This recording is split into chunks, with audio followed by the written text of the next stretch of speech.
হযরত ইয়াজিদকে কাফের বলা যাবে কিনা? ইয়াজিদ কাফের ছিলেন কিনা? না, তিনি কাফের ছিলেন না, তিনি মুসলমান ছিলেন। ইয়াজিদকে লানত করব কিনা? না, আমরা তাকে লানত করব না। ইয়াজিদের পক্ষে যে কথা বলবে সে মুসলমানই না। ইয়াজিদকে বাঁচানোর জন্য কোরআন হাদিস ঘাটে ওই এলেমের চাইতে কুকুর ভালো রাস্তা।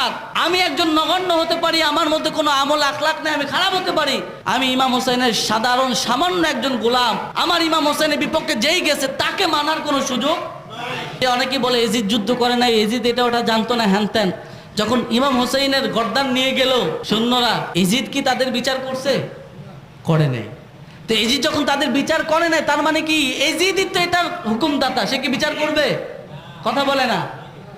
এরপরে দেখেন যে নবী পরিবার এদেরকে অ্যারেস্ট করে নিয়ে গেছে, নাউজুবিল্লাহ। ওর মতো ইয়াজিদের কাছে নবী পরিবারকে অ্যারেস্ট করে নিয়ে গেছে।